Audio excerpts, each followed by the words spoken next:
Election വാർ റൂമിലേക്ക് വീണ്ടും സ്വാഗതം. വോട്ടെടുപ്പിന്റെ തലേന്ന് നടത്തിയ കള്ളത്തരം പൊളിച്ചതിന്റെ കലിപ്പ് ശോഭാ സുരേന്ദ്രന് തീർന്നിട്ടില്ല.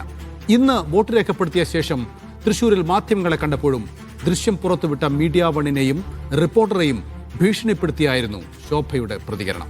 വീഡിയോ AI ആണെന്നാണ് അവർ ആദ്യം പറഞ്ഞത്. പിന്നീട് ശോഭാ സുരേന്ദ്രൻ പറഞ്ഞു അത് തിരഞ്ഞെടുപ്പ് കമ്മീഷൻ പരിശോധിക്കട്ടെ എന്ന്. ശോഭയുടെ ഇന്നത്തെ കലിപ്പ് കാണും. എങ്ങനെ ഈ ആർട്ടിഫിഷ്യൽ വീഡിയോ ഉണ്ടാക്കപ്പെട്ടു? അതിന്റെ പിറകിൽ ഏത് മാധ്യമ പ്രവർത്തകനാണ് പ്രവർത്തിച്ചത്? മീഡിയ വണ്ണിന്റെ മാധ്യമ പ്രവർത്തകനെ നീതിന്യായ കോടതിയുടെ മുന്നിൽ ഞാൻ മുട്ടുകുത്തിക്കും എന്ന് ഞാൻ പറഞ്ഞിട്ടുണ്ടെങ്കിൽ അത് ഈ പൊതുപ്രവർത്തനം 30 വർഷം ചെയ്ത എനിക്കെതിരെ എന്ത് ചെയ്തു? എനിക്കെതിരെ ഈ ആരോപണം ഉന്നയിക്കുന്നതിന് മുമ്പ് കലക്ടർക്ക് പരാതി കൊടുത്തില്ലേ? തലേ ദിവസം കലക്ടർക്ക് പരാതി കൊടുത്തു. പിറ്റേ ദിവസമാണ് വീഡിയോ ക്രിയേറ്റ് ചെയ്യുന്നത്. എന്താ നടന്നു പോകുന്ന സ്ത്രീ ശോഭാ സുരേന്ദ്രന്റെ കാറിലേക്ക് കയറുന്ന ഭാഗം മാത്രമില്ലാത്തത്? കാറിലേക്ക് നോക്കൂ, എന്നത്തെ ദൃശ്യമാണത്? ശോഭാ സുരേന്ദ്രന്റെ അല്ല അത് ഇന്നലത്തെ ദൃശ്യമാണ്. നിങ്ങൾ ലാബറട്ടറിയിലേക്ക് പരിശോധനയ്ക്ക് അയച്ചിട്ടുണ്ടോ? ആര്? ഞാൻ പറയട്ടെ, ശോഭാ സുരേന്ദ്രന്റെ കൂടെയുള്ള ഏതെങ്കിലും ഒരു വ്യക്തി പണം കൊടുത്തു എന്ന് തെളിയിക്കാൻ ഇത്ര കണ്ട് മാധ്യമ പ്രവർത്തകരുണ്ടായിട്ട് എന്താ നിങ്ങൾക്ക് പറ്റാത്തത്? അല്ല, അത് തെളിയിക്കേണ്ട ഞാനല്ല, അത് തെളിയിക്കേണ്ട ബാധ്യത ഞാൻ തെരഞ്ഞെടുപ്പ് കമ്മീഷൻ പരാതി കൊടുത്തിട്ടുണ്ട്, ഞാൻ പോലീസ് അധികാരികൾക്ക് പരാതി കൊടുത്തിട്ടുണ്ട്, മീഡിയ വണ്ണിന്റെ റിപ്പോർട്ടർക്കെതിരായിട്ടും ഞാൻ പരാതി കൊടുത്തിട്ടുണ്ട്. യെസ്, ശോഭാ സുരേന്ദ്രൻ എന്നും നമ്മളെ ചിരിപ്പിക്കുകയാണ്. ഇന്ന് അജിംസ്, ഇത് നമ്മുടെ PT നാസറിൻ്റെ ഫേസ്ബുക്കിലെ അദ്ദേഹത്തിൻ്റെ പോസ്റ്റാണ്. ഈ പറയുന്ന നമ്മുടെ മീഡിയ വണ്ണിൻ്റെ മാധ്യമപ്രവർത്തനെ കോടതിയിൽ മുട്ടുകുത്തിക്കുമെന്നുള്ള നമ്മുടെ പോസ്റ്റർ വെച്ചിട്ട് നാസർക്ക് പറയാണ്, കോടതിയിൽ മുട്ടുകുത്തിയിട്ട് പിന്നെ അവിടെ കയറി നിസ്കരിച്ചു എന്ന് പറഞ്ഞ് കോലാഹലം ഉണ്ടാക്കാനല്ലേ എന്ന് പറഞ്ഞിട്ടാണ് നാസർക്ക് പോസ്റ്റ് ഇട്ടിരിക്കുന്നത്. അതിനായിരിക്കും അല്ലേ? അല്ല, ശോഭ, ഞാൻ പറയട്ടെ, ഇപ്പോൾ BJPയുടെ നേതാക്കളിലും അവരുടെ സ്ഥാനാർത്ഥികളിലും കുറെ കൂടി ക്രൗഡ് പുള്ളറായിട്ടുള്ള, എവിടെ മത്സരിച്ചാലും വോട്ട് വർദ്ധിപ്പിക്കുന്ന ഒരാളാണ് ശോഭാ സുരേന്ദ്രൻ. അതിൻ്റെ കാരണം അവർ രാഷ്ട്രീയം പറയും, രാഷ്ട്രീയം ആർജവത്തോടെയും രൂക്ഷമായും പറയുന്ന ഒരാളാണ്. വർഗീയത മാത്രം പറയുന്നൊരു BJP നേതാവല്ല ശോഭാ സുരേന്ദ്രൻ. വർഗീയത മാത്രം ഞാൻ ഉദ്ദേശിച്ചു. അപ്പോൾ അതിൻ്റെതായൊരു വെയിറ്റേജ് അവർക്ക് ഒരു സ്ഥാനാർത്ഥിയാകുമ്പോൾ ലഭിക്കാറുണ്ട്. അത് പൊതുസമൂഹത്തിൽ നിന്ന് ലഭിക്കാറുണ്ട്, മറ്റിടങ്ങളിൽ നിന്ന് ലഭിക്കാറുണ്ട്. അവരെ സീരിയസ് ആയിട്ട് എടുക്കുന്നുണ്ട്. അവരുടെ സ്ഥാനാർത്ഥിത്വത്തെ, അവരുടെ നേതൃത്വത്തെ പൊതുസമൂഹം സീരിയസ് ആയിട്ട് തന്നെയാണ് എടുക്കുന്നത്. അവർക്ക് ജയസാധ്യത വരെ മാധ്യമങ്ങൾ പറയുന്നതിൻ്റെ കാരണം അതുകൊണ്ട് തന്നെയാണ്, അവരുടെ പൊട്ടൻഷ്യൽ കൊണ്ടാണ്. പക്ഷെ അതെല്ലാം ഒറ്റ ദിവസം കൊണ്ട് കളഞ്ഞു വിളിക്കുന്ന കാഴ്ചയായിരുന്നു ഇതിലേക്കായിട്ട് നമ്മൾ കാണുന്നത്. അതിൽ ഒരു പ്രശ്നം എന്താണെന്ന് വെച്ചാൽ, ഒന്നാമത്തെ കുഴപ്പം ഈ പണം കൊടുക്കുക എന്നുള്ളത് കേരളത്തിലെ പല മണ്ഡലങ്ങളിലും പല തെരഞ്ഞെടുപ്പുകളിലും, പഞ്ചായത്ത് തെരഞ്ഞെടുപ്പിലാവട്ടെ, അസംബ്ലിയിലാവട്ടെ, ലോക്സഭാ തെരഞ്ഞെടുപ്പിൽ പോലും പണം കൊടുത്ത് വോട്ട് വാങ്ങുന്ന രീതിയുണ്ട്. അതിനെത്ര കൊടുക്കേണ്ടി വരും എന്നുള്ളതൊക്കെ വേറെ കാര്യം. പക്ഷെ പണം കൊടുക്കുന്നുണ്ട് പലയിടത്തും. അപ്പോൾ അങ്ങനെയുണ്ട്. അങ്ങനെ പണം വാങ്ങി വോട്ട് ചെയ്യുന്ന വോട്ടർമാരുണ്ട്, അങ്ങനെ ചെയ്യുന്ന സ്ഥാനാർത്ഥികളും പാർട്ടികളും എല്ലാം ഉണ്ട്. പക്ഷെ അതെല്ലാം ചെയ്യുന്നത് അതത് ബൂത്ത് തലത്തിലുള്ള പ്രവർത്തകർ വഴിയാണ്. ഓരോ ബൂത്തിലിപ്പോൾ ഇത്ര പണം കൊടുത്താൽ അവിടെ ആ വോട്ട് മറിയും എന്നുള്ളത് ബൂത്ത് തല കമ്മിറ്റിയാണ് തീരുമാനിക്കുക. കേരളത്തിൻ്റെ തെരഞ്ഞെടുപ്പിൽ ആദ്യമായിട്ടാണ് ഒരു സ്ഥാനാർത്ഥി ഇറങ്ങി അവരുടെ വണ്ടിയിൽ പണം കൊടുക്കുന്നത്. ഞാൻ ഇന്ന് വരെ കേട്ടിട്ടില്ല. അങ്ങനെ ഒരു സംഭവമേ റിപ്പോർട്ട് ചെയ്തിട്ടില്ല. സ്ഥാനാർത്ഥിയുടെ ഒരു കാവൽക്കേട് പോകുന്നു, അതിൽ കാറിലുണ്ടായിരുന്ന ഒരു സ്ത്രീ കൊണ്ട് പണം കൊടുക്കുന്നു, അവർ തന്നെ തിരിച്ചു വന്ന് അവരുടെ കാറിൽ കയറുന്നു, സ്ഥാനാർത്ഥിയുടെ കാറിൽ കയറുന്നു. ഇതെന്തുകൊണ്ട് സംഭവിക്കുന്നൊരു ചോദ്യമുണ്ട്. അവിടെയാണ് BJP എന്ന പാർട്ടിയുടെ എലക്ഷൻ എഞ്ചിനീയറിംഗ് എന്നുള്ളത് എന്താണെന്ന് മനസ്സിലാക്കേണ്ടത്. നമുക്കറിയാം, അധിക വിദൂരമായിട്ടൊന്നുമല്ല കൊടകര കുഴൽപ്പണ കേസുണ്ടായത്. അപ്പോൾ കൊടകര കുഴൽപ്പണ കേസിൽ എത്ര കോടിയാണ് പിടിച്ചതെന്ന് നമുക്കറിയാം. അന്ന് പുറത്തു വന്ന വാർത്തകളിൽ വളരെ പ്രധാനപ്പെട്ട 400 കോടി രൂപയാണ് BJPയുടെ തെരഞ്ഞെടുപ്പ് പ്രചാരണത്തിന് 2021 കേരളത്തിലെത്തിയതെന്നാണ്. അപ്പോൾ 400 കോടി രൂപയൊക്കെ എന്തായിരിക്കും ഇവർ ചെയ്യുന്നുണ്ടാവുക, ആർക്കൊക്കെയാണ് എത്ര കൊടുക്കുന്നുണ്ടാവുക എന്നുള്ള ചർച്ച അന്ന് വ്യാപകമാണ്. അന്ന് ഉയർന്ന പ്രധാനപ്പെട്ട പരാതി, ഈ കൊടകര കുഴൽപ്പണ കേസ് BJPക്ക് വേറൊരു രീതിയിൽ തിരിച്ചടിയായിട്ടുണ്ട്. അത് ആ കുഴൽപ്പണ കേസ് വന്നു എന്നുള്ളത് മാത്രമല്ല, ഇത്ര പൈസ ഇവിടെ വരുന്നുണ്ട് എന്നുള്ളത് സംഘപരിവാർ അണികളും BJP വോട്ടർമാരും ഉൾപ്പെടെ ചർച്ച ചെയ്യുന്നത്. അതുകൊണ്ടാണ് ഈ പൈസയ്ക്ക് എന്താണ് ചെയ്യുന്നുള്ള ക്വസ്റ്റ്യൻ അവർക്കിടയിൽ തന്നെ ഉയരുവാണ്. അപ്പോൾ ഈ തെരഞ്ഞെടുപ്പ് എന്ന് പറയുന്നത് BJPയുടെ സ്ഥിരം സ്ഥാനാർത്ഥികൾ, സന്ദീപ് വാര്യരുടെ ഭാഷയിൽ പറഞ്ഞ പാൽ സൊസൈറ്റി മുതൽ പാർലമെന്റ് വരെ മത്സരിക്കുന്ന ചില ആൾക്കാർക്കുള്ള ഒരു മികച്ച ബിസിനസ് ഓപ്പർച്യൂണിറ്റിയാണ് തെരഞ്ഞെടുപ്പ് എന്നുള്ള ചർച്ചയും ആ പാർട്ടിക്കകത്തും സംഘപരിവാറിനകത്തും വ്യാപകമാണ്. അവിടെയാണ് ഒരു സ്ഥാനാർത്ഥി എന്തുകൊണ്ടാകും എൻ്റെ മേൽനോട്ടത്തിൽ മാത്രം പണം വിതരണം ചെയ്താൽ മതി എന്ന് തീരുമാനിക്കുന്നത് എന്തുകൊണ്ടായിരിക്കും? കാരണം അതുപോലും കൃത്യസ്ഥലത്ത് എത്തുമെന്ന് ആ പാർട്ടിക്കകത്ത് ഉറപ്പില്ല എന്നുള്ളതാണ് ഒന്ന്. രണ്ട്, പാലക്കാട് വളരെ ശക്തമായൊരു ടൈറ്റ് ഫൈറ്റ് ശോഭാ സുരേന്ദ്രൻ പിഷാരടിക്ക് കൊടുത്തിട്ടുണ്ട് തീർച്ചയായിട്ടും. പക്ഷേ ആ ടൈറ്റ് ഫൈറ്റിനെ മുഴുവൻ നിഷ്ഫലമാക്കുന്ന പ്രകടനമാണ് നമ്മൾ കണ്ടത്. ഇപ്പോൾ ഇങ്ങനൊരു സംഭവം ഉണ്ടായെന്ന് കരുതുക, അത് എന്തെങ്കിലും പറഞ്ഞ് അതൊന്ന് ഡൈവേർട്ട് ചെയ്ത് വിട്ടുകൊണ്ട് തെരഞ്ഞെടുപ്പിലേക്ക് പോകേണ്ടതിന് പകരം അത് റിപ്പോർട്ട് ചെയ്ത മാധ്യമങ്ങളിൽ ഒന്നിനെ, അത് ആദ്യം റിപ്പോർട്ട് ചെയ്ത മാധ്യമത്തെ ഒറ്റതിരിഞ്ഞ് ആക്രമിക്കുക, അത് BJPയുടെ തന്നെ രീതിയല്ല അല്ലേ? അതിന് കൃത്യമായ ഉദ്ദേശമുണ്ട്. ഇവിടെ അത് ചെയ്തുകൊണ്ടിരിക്കുന്നത് BJP അല്ല, കേരളത്തിൽ അത് ചെയ്തുകൊണ്ടിരിക്കുന്നത് BJP അല്ല. അതാണ് അതിൻ്റെ ഒരു പ്രശ്നം.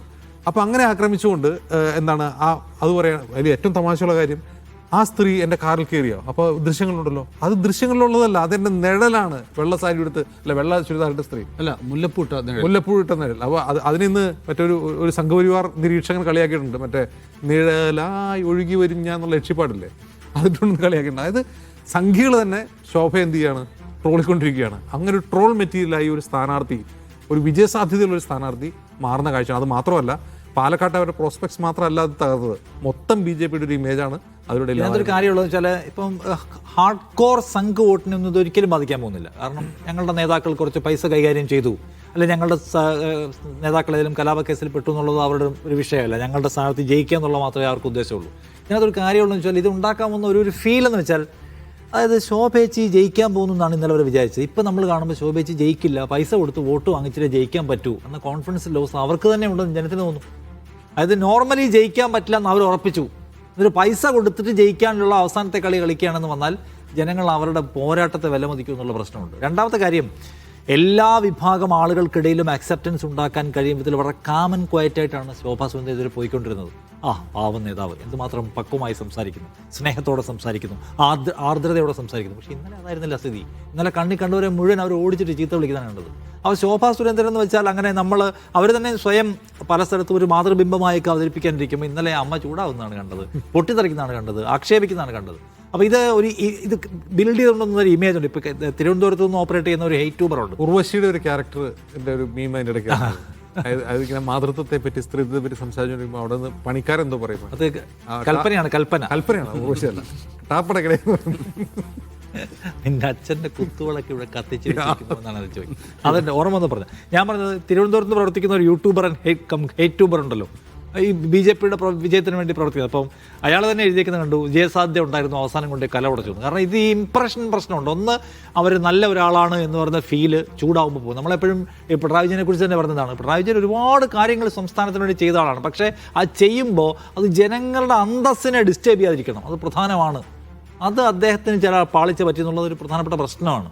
അതുപോലെ ഇത് ഒന്നാമത് ആൾക്കാരെ പർച്ചേസ് ചെയ്യാനാണ് ശ്രമിക്കുന്നത് എന്ന് പറയുന്നത് അവരുടെ ഒരു കോൺഫിഡൻസ് ഇല്ലായ്മയായിട്ട് ആൾക്കാർ കാണും. വേറെ എവിടെയും പൈസ കൊടുത്ത് ആരുമില്ല, ഇവർ മാത്രം പൈസ കൊടുത്ത് ജയിക്കാൻ ശ്രമിക്കുക. അപ്പോൾ ഇവിടെയും ഇവർ ജയിക്കില്ലേ, ഇങ്ങനെയുള്ള മറിമായത്തിലൂടെ ജയിക്കാനാണ് ഇവർ നോക്കുന്നുള്ള ഒരുതരം അവമതിപ്പ് ആൾക്കാർക്കുണ്ടാകും. രണ്ടാമത്തേന്ന് വെച്ചാൽ ഇവരുടെ ഈ പെർഫോമൻസ് ആൾക്കാർക്ക് എന്താണ് അത്ര സൂഹിക്കുന്ന ഒന്നല്ല, ചൂടാവുകയും ബഹളം വയ്ക്കുകയൊക്കെ ചെയ്യുന്നത്. അപ്പോൾ അവരതിനകത്ത് മീഡിയ വൺ റിപ്പോർട്ടർ എന്ന് പറയുന്നതിനകത്ത് പല ഉദ്ദേശമുണ്ട്, പല ഉദ്ദേശത്തിൽ സംഗതി വർക്ക് ചെയ്യിപ്പിക്കാമെന്ന് നോക്കുന്നത്. പക്ഷേ അതിനകത്ത് ഏറ്റവും ശ്ലാഘനീയമായ കാര്യം നമ്മൾ പറഞ്ഞ പോലെയാണ്, അങ്ങനെ മീഡിയ വൺ റിപ്പോർട്ടറായിട്ട് താങ്ങിയപ്പോൾ അങ്ങനെ ഇട്ട് കളഞ്ഞിട്ട് പോയി കളയാം എന്ന് മറ്റുള്ളവർ തീരുമാനിച്ചില്ല എന്ന് മാത്രമല്ല, വളരെ ഷാർപ്പായ ക്വസ്റ്റ്യൻസിലൂടെ അവരെ എയറിലാക്കുകയും ചെയ്തു. അത് താൻ പിടിക്കപ്പെട്ടുവെന്നും താൻ കുഴപ്പത്തിലായി എന്നും മനസ്സിലാവുകയും ആ മനസ്സിലാക്കലുണ്ടാക്കുന്ന ഒരു വിങ്ങലുണ്ടല്ലോ, അതുകൊണ്ടാണ് ഇന്നും ചൂടാവുന്നത് എനിക്ക് തോന്നുന്നു. സാജു, ഇവർ ഓരോ തെരഞ്ഞെടുപ്പിലും വോട്ട് കൂട്ടിക്കൊണ്ടുവരുന്ന ഒരു സ്ഥാനാർത്ഥിയായിരുന്നു.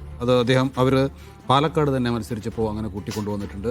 ഏറ്റവും ഒടുവിൽ ആലപ്പുഴ ലോക്സഭാ മണ്ഡലത്തിൽ അവർ നന്നായി വോട്ട് പിടിച്ചിട്ടുണ്ട്. നേരത്തെ വർക്കലയിലാണോ ആറ്റിങ്ങലും നന്നായി വോട്ട് പിടിച്ചിട്ടുണ്ട്. അങ്ങനെ വോട്ട് പിടിക്കാൻ നല്ല കഴിവുള്ള ഒരു സ്ഥാനാർത്ഥിയാണ് ശോഭാ സുരേന്ദ്രൻ. അങ്ങനെയുള്ള ശോഭാ സുരേന്ദ്രൻ പാലക്കാട് എന്തിനാണ് ഇങ്ങനെ പർച്ചേസ് ചെയ്യേണ്ട അവസ്ഥ? ഇതിനിടയ്ക്ക് ഞാൻ ഒരു കാര്യം പറയട്ടെ. റാഷിദ് CP എന്ന് പറയുന്ന ഒരു പ്രവാചകനുണ്ടല്ലോ, പ്രവചനം, അദ്ദേഹം ഫേസ്ബുക്കിൽ പ്രവചിക്കുന്ന ആളാണ്. അദ്ദേഹത്തിൻ്റെ പ്രവചനങ്ങൾ ചിലതൊക്കെയും ശരിയായിട്ടുമുണ്ട്. അപ്പോൾ അദ്ദേഹത്തിൻ്റെ പ്രവചനത്തിന് വേണ്ടിയാണ് ഫേസ്ബുക്കിൽ ആൾക്കാർ ഏറ്റവും കാത്തിരിക്കുന്നത്. അദ്ദേഹം ഇത്തവണത്തെ പ്രവചനം UDF 91 മുതൽ 102 വരെ സീറ്റ് നേടാൻ പോവുകയാണ്. LDF 38 മുതൽ 48 സീറ്റ് വരെ നേടും. NDA 1 മുതൽ 3 സീറ്റ് നേടും. 2001 ശേഷം ഇടതുപക്ഷത്തേക്ക് അടുത്ത ന്യൂനപക്ഷ വോട്ടിൻ്റെ പരിപൂർണമായ റിവേഴ്സ് സ്വീപ്പ് സംഭവിച്ചിരിക്കുന്നുവെന്നാണ് ഇദ്ദേഹത്തിൻ്റെ പ്രവചനം. ഞാൻ ഫേസ്ബുക്കിലെ ഒരു കൗതുകമാണ് ഇദ്ദേഹത്തിൻ്റെ പ്രവചനം എന്തായിരിക്കും എന്നുള്ളത്. അപ്പോൾ അതുകൊണ്ട് ഒന്ന് അപ്ഡേറ്റ് ചെയ്തതാണ്. സാജു പറഞ്ഞു. അതായത് നമ്മളിപ്പോൾ പറഞ്ഞു വന്ന വിഷയത്തിലേക്ക് നമ്മൾ തിരിച്ചു പോയാൽ, സെഞ്ചുറി അടിച്ചേക്കാമെന്ന് പറഞ്ഞ് എല്ലാ തന്ത്രവും മെനഞ്ഞിട്ട് ഇറങ്ങി, പക്ഷെ അപ്രതീക്ഷിതമായി ഡക്കാവേണ്ടി വന്നു കഴിഞ്ഞാൽ ഉണ്ടാവാവുന്ന അത് കൊണ്ടുണ്ടാവാവുന്ന ഒരു പ്രശ്നമാണ് യഥാർത്ഥത്തിൽ അതുവരെയും ഉണ്ടായിരുന്ന എല്ലാ ലാളിത്യവും വിട്ടുകളയാൻ ശോഭാ സുരേന്ദ്രനെ പ്രേരിപ്പിച്ചതെന്നാണ്. അതിന്റെ കൂടെ ലാളിത്യം കുറിച്ച് എങ്ങനെങ്കിലും നിലനിർത്താമെന്ന് വിചാരിച്ചാൽ കൂടെ നിൽക്കുന്ന പ്രശാന്ത് ശിവനാണ്. ഒരു അതും കൂടെ ചേർന്നപ്പോൾ എല്ലാമായി. ഞാൻ ഇന്നാണ് എനിക്ക് ഏറ്റവും രസകരമായ ബൈറ്റായിട്ട് തോന്നിയത്. അത് AI ആണ് എന്നുകൂടി പറഞ്ഞു തുടങ്ങിയിട്ടുണ്ട്. അപ്പോൾ ഈ AI എങ്ങാനും അടുത്ത കാലത്ത് എങ്ങാനും വന്നില്ലായിരുന്നെങ്കിൽ പലരും പലതിലും കുടുങ്ങുമ്പോൾ പറയാനൊന്നും ഉണ്ടാവില്ലായിരുന്നു എന്നുള്ളതാണ് വസ്തുത. തന്നെ വിചാരിക്കുന്നുണ്ടാവും ഞാൻ എന്താ കുപ്പിന്ന് ഇറങ്ങി വന്ന ഭൂതമോ. ഇവിടെ നടക്കുന്ന ഒറിജിനൽ എല്ലാം എന്റെ പേരിലാണല്ലോ കുട്ടിയുടെ കേസ് ഞാൻ എടുക്കണം, ശോഭാ സുരേന്ദ്രന്റെ കേസ് ഞാൻ എടുക്കണം. ഇടയ്ക്കിടയ്ക്ക് ചാറ്റ് GPT ചോദിക്കുന്നതിനൊക്കെ മറുപടിയും പറയണം. ഈ അവസ്ഥയിലാണ് ഉള്ളത്. ഈ ശോഭാ സുരേന്ദ്രനോട് നമുക്കൊറ്റ കാര്യം പറയാനുള്ളൂ, അത് AI ആണ് എന്ന് തെളിയിച്ചാൽ ശോഭാ സുരേന്ദ്രൻ തെളിയിക്കണമെന്നേ അത് AI ആണെന്ന്. കാരണം ശോഭാ സുരേന്ദ്രന്റെ വ്യക്തിത്വത്തിനല്ലേ പോറലേറ്റത്.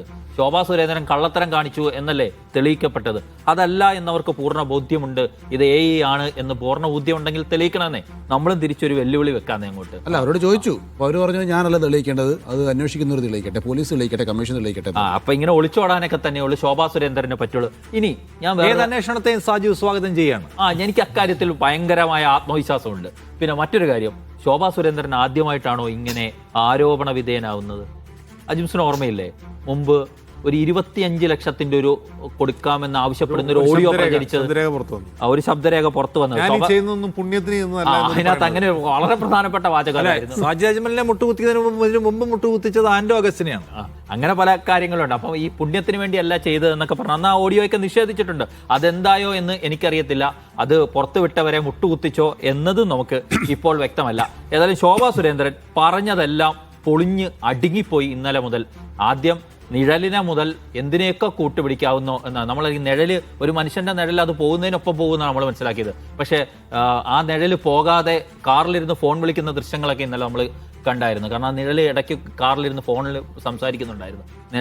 ആളേതോ വഴി പോയി. പക്ഷെ എന്റെ ചോദ്യം, അതായത് ഇത് ഇന്നലെ ഉണ്ടായിട്ടുള്ള സംഭവമാണല്ലോ.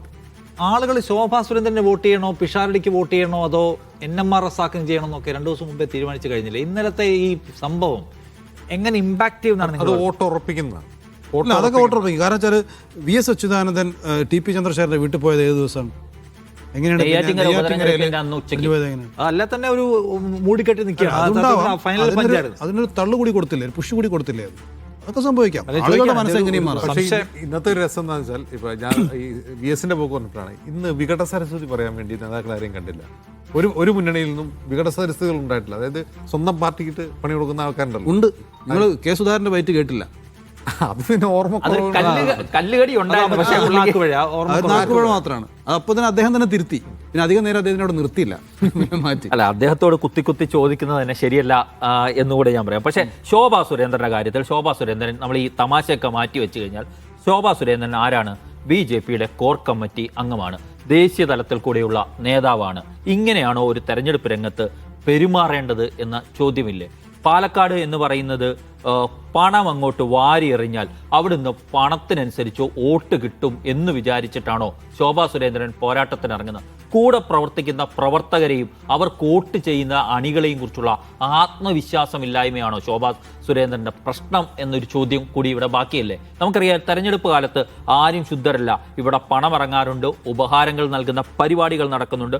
അത് കേരളത്തിൽ കാലാകാലം നടക്കുന്നതാണ്. പക്ഷെ എങ്ങനെയാണ് ഒരു സ്ഥാനാർത്ഥിക്ക്, നേരത്തെ നൗഫൽ ചോദിച്ചതുപോലെ, ഇങ്ങനെ കൂടെ പോയിട്ട് ഇതെല്ലാം കൊടുക്കാൻ കഴിയും എന്ന ആത്മവിശ്വാസം, താൻ പിടിക്കപ്പെടുകയില്ല എന്നൊരു ആത്മവിശ്വാസത്തിൽ നിന്നാണ്. ഇവിടെ എനിക്ക് അഭിനന്ദിക്കാനുള്ളത് കോൺഗ്രസ് പ്രവർത്തകരെയാണ് ഞാൻ എന്ന് പറയും. കാരണം അവർ നല്ല പണിയെടുത്തിട്ടുണ്ട്. ശോഭാ സുരേന്ദ്രൻ പണം ഇറക്കുന്നുണ്ടെന്നും പണം വ്യാപകമായി വിതരണം ചെയ്യുന്നുണ്ടെന്ന് ആഴ്ചകൾക്ക് മുമ്പേ മനസ്സിലാക്കി അതിനെ പിടികൂടാനുള്ള ഒരു രാഷ്ട്രീയ കെണി കോൺഗ്രസ് ഒരുക്കിയിരുന്നു. ആ കെണിയിലേക്കാണ് ശോഭാ സുരേന്ദ്രൻ ചെന്ന് കയറി കൊടുത്തത് എന്നുകൂടിയാണ് ഞാൻ മനസ്സിലാക്കുന്നത്. മാത്രമല്ല ശോഭാ സുരേന്ദ്രൻ അതിനോടൊപ്പം തന്നെ പാലക്കാട് എന്ന് കേൾക്കുന്നത് അത് കെണി ഒരുക്കിയത് കോൺഗ്രസ് മാത്രമല്ല BJPയിലുള്ളവർ കൂടിയാണെന്ന്.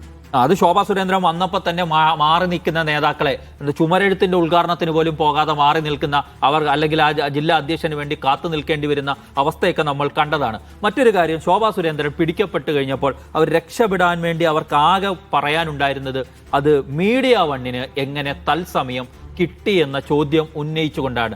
ഇത്തരം അടവുകൾ എല്ലാ കാലത്തും പിടിക്കപ്പെടുമ്പോൾ വർഗീയതയെ ആളിക്കത്തിക്കാൻ, അതായത് മീഡിയ വൺ എന്ന പദാവലിയെ അവർ മുന്നിൽ വെച്ചത് എന്തിനാണ് എന്ന് മലയാളിക്ക് വളരെ കൃത്യമായി മനസ്സിലാകുന്ന കാര്യമാണ്. ഇങ്ങനെ പറഞ്ഞുകൊണ്ട് പണ്ടിങ്ങനെ പറഞ്ഞ അതിനിടയ്ക്ക് എനിക്ക് പിന്നെ ഇടയ്ക്കിടയ്ക്ക് ഇടപെടുന്നൊന്നും തോന്നില്ലേ, പണ്ടിങ്ങനെ ഓർമ്മിപ്പിച്ച ഒരാളുണ്ടായിരുന്നു, കായംകുളത്തെ MLA ആയിരുന്ന പ്രതിഭ. അവരുടെ മകൻ കഞ്ചാവ് കേസിൽ പിടിക്കപ്പെട്ടു. മാധ്യമങ്ങളെല്ലാം വാർത്ത കൊടുത്തു. പക്ഷെ അവരുടെ പ്രതികരണം മീഡിയ വൺ റിപ്പോർട്ടർ എനിക്കെതിരെ വാർത്ത കൊടുത്തതിനകത്ത് മത താല്പര്യവും ഉണ്ടാവുമെന്ന് ഒരു കാര്യമില്ല അത്. അപ്പൊ ഇത് റിപ്പോർട്ടറിന്റെ സുഹൃത്താണ് എന്ന് പറഞ്ഞിട്ടാണ് ഇത് ആ പറയുന്നത്. സുഹൃത്താണ് ഷൈജുവിനെതിരെ. യു ഷൈജുവിനെതിരെ മതവിദ്വേഷ പരാമർശം നടത്തുക. ഇതിന്റെ ഒക്കെ ഉദ്ദേശം എന്നറിയാമോ? അതുവഴി രക്ഷപ്പെട്ട് കളയാം. മീഡിയ വണ്ണാണെങ്കിൽ ശരിയാണ്, പ്രതിഭയെ ആക്രമിച്ച അങ്ങനെ ഒരാൾക്കൂട്ടം വരും. BJP-ക്കാരിയായ ശോഭ അങ്ങനെ പറഞ്ഞതിൽ നമുക്ക് അത്ഭുതപ്പെടാനില്ല. പക്ഷെ പ്രശ്നം അതല്ല. ഈ തന്ത്രം കഴിഞ്ഞ 10 വർഷമായിട്ട് ഒരു പാർട്ടിയോട് പയറ്റിക്കൊണ്ടിരിക്കുകയാണ്. അത് പയറ്റി കഴിഞ്ഞ തദ്ദേശ തെരഞ്ഞെടുപ്പിൽ അത് ആട്ടാപ്പാടെല്ലാം പൊളിഞ്ഞു വീഴുന്ന കാഴ്ച നമ്മൾ കണ്ടതാണ്. ആ പാർട്ടി തന്നെ ഈ ക്യാമ്പയിനിൽ എവിടെയെങ്കിലും അത്തരം വർഗീയ പരാമർശമോ പോളറൈസേഷൻ ഉണ്ടാകുന്നോ എന്തെങ്കിലും ധ്വനിപ്പിക്കുന്ന ഒന്നും പറഞ്ഞിട്ടില്ല. കാരണം അവരത് അതിൽ നിന്ന് പാഠം പഠിച്ചു. അതല്ല കേരളത്തിൽ അത് വില പോവില്ല. എന്നിട്ട് അവരത് ചെയ്ത് അവർ പൊളിഞ്ഞു കണ്ടിട്ട് ശോഭ ഈ തെരഞ്ഞെടുപ്പിന്റെ സമയത്ത് അങ്ങനെ ഒരു അടവെടുത്താൽ അത് സ്വന്തം കാലിന് വെടിവെക്കുന്ന പോലെയായിട്ടാണ് എനിക്ക് തോന്നുന്നത്. മാത്രമല്ല, ഞാൻ ഈ ശോഭാ സുരേന്ദ്രനെ ഞാൻ കുറേ വർഷങ്ങളായി പല പത്രസമ്മേളനങ്ങളിൽ ഞാൻ അവരുടെ പ്രതികരണങ്ങളൊക്കെ എടുത്തിട്ടുള്ള ആളാണ്. ശോഭാ സുരേന്ദ്രനെ സാധാരണഗതിയിൽ ചോദ്യം ചോദിച്ചു കഴിഞ്ഞാൽ അത്യാവശ്യം വൃത്തിയായ ഭാഷയിൽ കുരുങ്ങാതെ മറുപടിയൊക്കെ പറയുന്ന നേതാവ് കൂടിയാണ് BJP-യിൽ. അതായത് എന്തെങ്കിലും ചോദിച്ചു കഴിഞ്ഞാൽ തട്ടിക്കേറി ആ രീതിയിൽ ആ വാർത്താ സമ്മേളനത്തെ കൊണ്ടുപോകുന്ന ഒരു നേതാവല്ല. വളരെ ഭംഗിയായി ചോദ്യങ്ങളെ കൈകാര്യം ചെയ്യുന്ന നേതാവ് കൂടിയാണ്. പക്ഷേ ശോഭാ സുരേന്ദ്രന് ഇപ്പോൾ എല്ലാം കൈമോശം വരികയാണ്. എവിടം തൊട്ട് ശോഭാ സുരേന്ദ്രൻ അസ്വസ്ഥനാകുന്ന ഇതിനു മുമ്പല്ലെന്നേ ഒരു FCRI-യുമായി ബന്ധപ്പെട്ട് ഇതേ സാജിദ് അജ്മൽ ഒരു ദിവസം ചോദ്യം ചോദിക്കുമ്പോൾ ഒഴിഞ്ഞു മാറാൻ വേണ്ടി നിങ്ങളുടെ ലക്ഷ്യമൊക്കെ എനിക്ക് മനസ്സിലാകും എന്ന രീതിയിൽ തന്നെ കലഹിക്കാൻ ശ്രമിക്കുന്നത് ഞാനൊരു ബൈറ്റിൽ കണ്ടിരുന്നു. അവിടെ ബന്ധപ്പെട്ടല്ല, സ്വത്തിനെ സംബന്ധിച്ച് ചോദ്യം ചോദിച്ചു. അല്ല, ഈ FCRI-യിലും ഉണ്ട്, FCRI-യിലും പിണങ്ങി. അപ്പം ഇങ്ങനെ ചോദ്യങ്ങളോട് പിണങ്ങുക, അങ്ങനെ ഒരു മൂഡ് സൃഷ്ടിക്കുന്ന അതൊരു ആത്മവിശ്വാസക്കുറവാണ്. അതായത് നേരത്തെ ചോദിച്ച ഒരു ചോദ്യം അതിനകത്ത് പ്രസക്തമാണ്. പാലക്കാട് പോലെ BJP-ക്ക് സ്വാധീനമുള്ള BJP ജയസാധ്യത കാണുന്ന അവരുടെ A ക്ലാസ് മണ്ഡലത്തിൽ എല്ലാ കാലത്തും വോട്ട് വർദ്ധിപ്പിക്കുന്ന നേതാവായ, എവിടെ മത്സരിച്ചാലും വോട്ട് വർദ്ധിപ്പിക്കുന്ന ശോഭാ സുരേന്ദ്രനെ പാർട്ടി നിയോഗിക്കുന്നു. പക്ഷേ അവിടുത്തെ പാർട്ടി സംവിധാനം പൂർണ്ണമായും BJP-യുടെ സംവിധാനം പൂർണ്ണമായും തനിക്കൊപ്പമില്ല എന്ന് ശോഭാ സുരേന്ദ്രൻ തിരിച്ചറിയുന്നുണ്ട്. ആ തിരിച്ചറിവ് കൂടിയാണ് അവരെ ഇങ്ങനെ പ്രതിരോധത്തിലാക്കുന്നതെന്നാണ് ഞാൻ കരുതുന്നത്. അല്ല അജിൻസെ, വേറൊരു ഫാക്ടർ ഉണ്ടല്ലോ. ഈ പറഞ്ഞ പാലക്കാട്ടെ ഇതെല്ലാം മാറ്റിയതല്ലേ, പാലക്കാട്ടെ ആഭ്യന്തര ശൈഥില്യം എന്ന് പറയുന്ന സംഗതിയെ കവറപ്പ് ചെയ്യാൻ പറ്റിയിട്ടുണ്ടോ? RSSന്റെ കംപ്ലീറ്റ് സ്ട്രോങ് മോണിറ്ററിങ്, അതോ ഒരു ഘടകമായിരിക്കും ഈ തെരഞ്ഞെടുപ്പിലും? അതോ അതിനപ്പുറം ശോഭിച്ച് ജയിക്കാൻ സാധ്യതയുള്ളതാണെന്ന് മറ്റുള്ള ഇതിനെല്ലാം മറികടക്കുന്ന വോട്ട് വരുമോ? ചുരുക്കി പറയണം സമയം. അല്ലല്ല, ഇതെന്ന് വെച്ചാൽ RSSന്റെ BJP-യിലുള്ള സ്വാധീനം നമ്മൾ പറയുന്ന പോലെ അങ്ങനെ ഒരു ഡയറക്റ്റായിട്ട് അവർക്കത് പറഞ്ഞു ചെയ്യിപ്പിക്കാൻ പറ്റുമെന്നുള്ളതാണ് ക്വസ്റ്റ്യൻ. ഇപ്പോൾ BJP-ക്ക് എല്ലാ കാലത്തും RSSന്റെ ഒരു സംഘടനാ സെക്രട്ടറി ഉണ്ടാവും. RSS ഡെപ്യൂട്ടി സംഘടനാ സെക്രട്ടറിയാണ്. ആ സംഘടനാ സെക്രട്ടറി ഓടി നടന്ന് വേണം സംസ്ഥാനത്ത് മുഴുവനുള്ള BJP-യുടെ സംഘടനാ കാര്യങ്ങൾ പരിഹരിക്കാൻ. അങ്ങനെ പരിഹരിക്കാൻ പറ്റാത്തതുകൊണ്ടാണ് അവിടെയുള്ള ശൈഥില്യങ്ങൾ പുറത്തേക്ക് വരുന്നത്. പാലക്കാട്ടെ പ്രശ്നം അതിപ്പോഴും രൂക്ഷമായിട്ട് തുടരുകയാണ്. താൽക്കാലികമായ പരിഹാരങ്ങൾ അവിടെ നടന്നിട്ടുണ്ട്. യെസ്, അങ്ങനെയാണ് ശോഭാ സുരേന്ദ്രൻ മീഡിയ വണ്ണിനെ എതിരെയുള്ള വിമർശനങ്ങൾ ഉന്നയിക്കുന്നത്. പക്ഷേ അതിൽ ഒരു കാര്യവുമില്ല എന്നുള്ളത് കേൾക്കുന്ന നാട്ടുകാർക്കെല്ലാം അറിയാമെന്നുള്ളതും സത്യം.